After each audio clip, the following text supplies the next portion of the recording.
Hello, everybody. I'm excited to be beginning the book of Job with you guys today.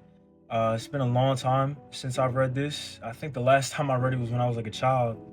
So it's going to be really nice to get back into this and to refresh some of the lessons that we can learn from this. A little bit of a backstory on the book of Job. Job was a righteous man, and God blessed him with many things. Actually, you're going to see in here, God even praises him and says that he loves Job and Job is a good man. Um, and then the enemy, Satan, comes to God and says, how can you be sure that he's not doing good things or that he's not acting in a righteous way? Because he expects that if he acts that way, he will receive good things in return. Basically, Satan is trying to say Job is only doing good things because he wants good things to come to him. He wants blessings, so he's like, all right, I'm gonna do good things so I can get these blessings. He's not doing it from a place of love for God, which is why we are supposed to do these things. Like it is said, we don't earn our salvation. We don't work for our salvation. We do good works because we love God and God lives in us, and that's just part of being someone who loves God. So yeah, I'm really excited. We're gonna get into this right now. Job chapter 1, verse 1, prologue. In the land of Uz, there lived a man whose name was Job. This man was blameless and upright. He feared God and shunned evil.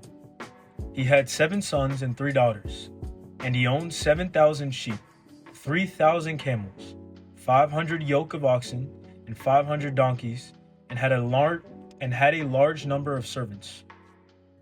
He was the greatest man among all the people of the East. His sons used to hold feasts in their homes on their birthdays, and they would invite their 3 sisters to eat and drink with them. When a period of feasting had run its course, Job would make arrangements for them to be purified.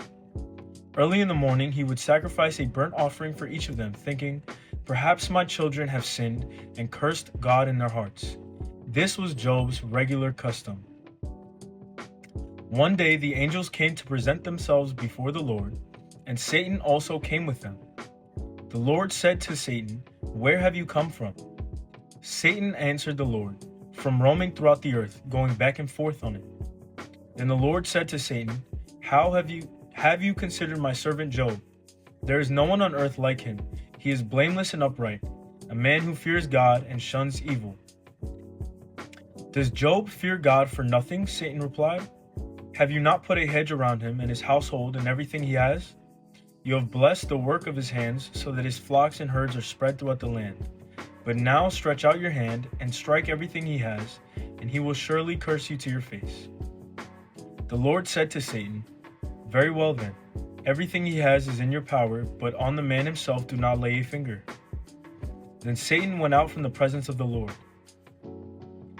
One day, when Job's sons and daughters were feasting and drinking wine at the oldest brother's house, a messenger came to Job and said, the oxen were plowing and the donkeys were grazing nearby, and the Sabeans attacked and made off with them. They put the servants to the sword, and I am the only one who has escaped to tell you. While he was still speaking, another messenger came and said, the fire of God fell from the heavens and burned up the sheep and the servants, and I am the only one who has escaped to tell you. While he was still speaking, another messenger came and said, the Chaldeans formed 3 raiding parties and swept down on your camels and made off with them.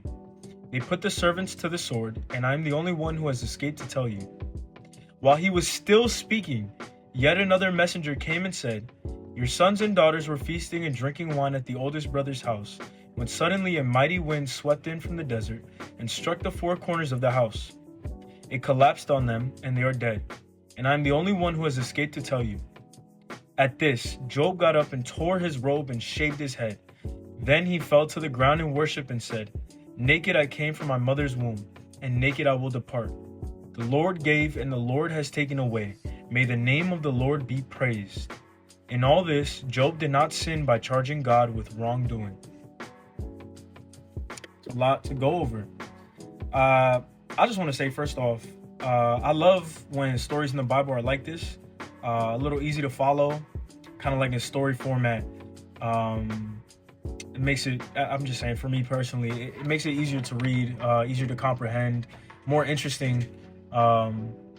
Just wanted to point that out. I love the way this is formatted.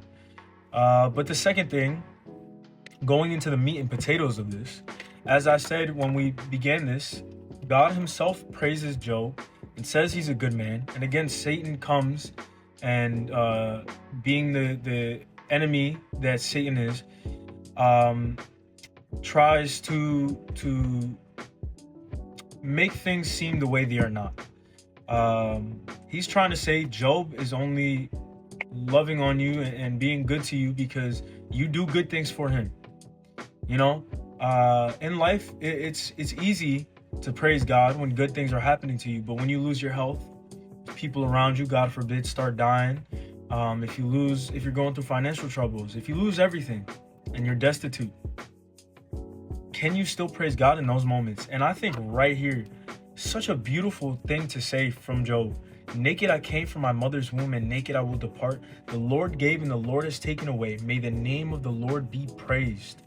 And again, in all this, Job did not sin by charging God with wrongdoing. This is a lesson that we need to learn. We should study this. We should remember this.